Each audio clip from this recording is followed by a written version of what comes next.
Hi.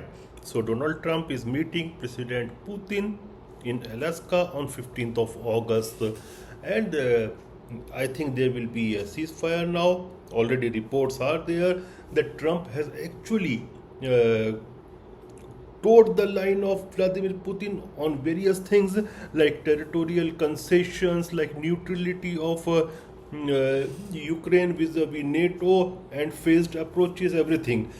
So if you see it in the context of geopolitics, it is a very big win of Russia. And already I was telling you since the beginning of this Ukraine war that the world will not be the same post-Ukraine war.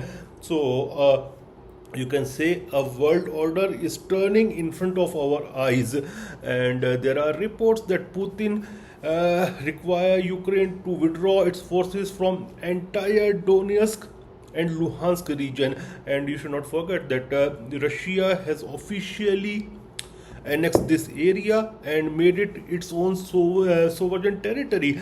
So Ukraine will be withdrawing all its troops from there. Then there are also reports that he has also Putin has also demanded the recognition of Crimea as the sovereign territory of Russia.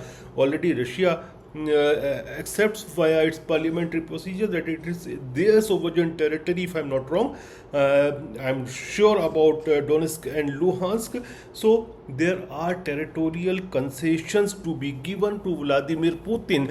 And just a few days back, there was a lawmaker of Ukraine, and she was quoting that almost 400,000 of Ukrainian troops have left, abandoned their military. So when a country is under a war and 400,000 of troops leaves you, then it shows the might of Russian military on the ground. So anyway, Ukraine, and just don't call Ukraine, NATO was losing on the ground, and that is the reason Mr. Donald Trump is meeting President Putin in Alaska. And see the kind of U-turns this man, Mr. Trump takes. This is the same Trump who gave a deadline of 50 days to Vladimir Putin in Russia, and before that he said he sent Steve Witkoff, his special envoy for everything, to Moscow to talk with President Putin, and now they are meeting. So a world order is changing in front of eyes.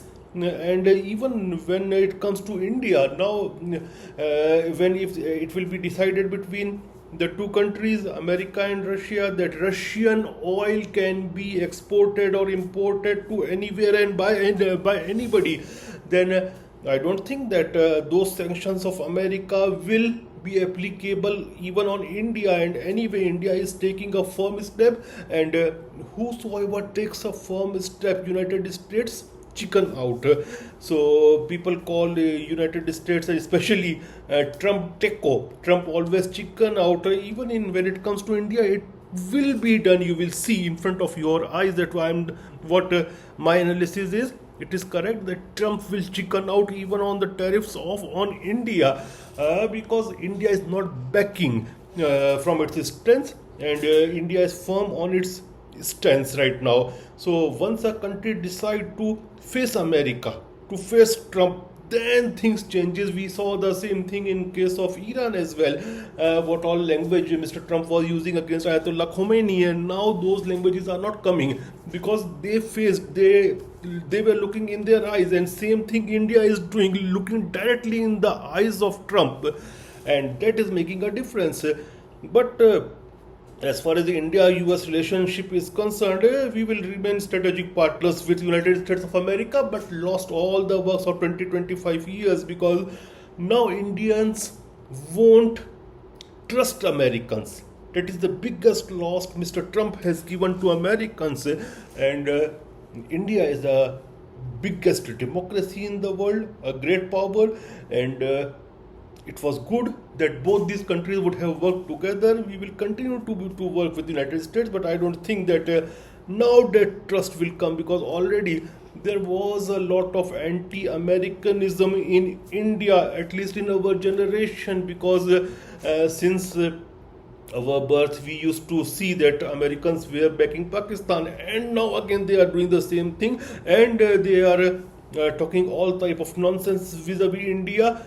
So that anti-Americanism in the current generation of Indians who are working in policy sector, in political sector, will increase and will come out once again. And this is the biggest loss of geopolitical and diplomatic relationship between two countries.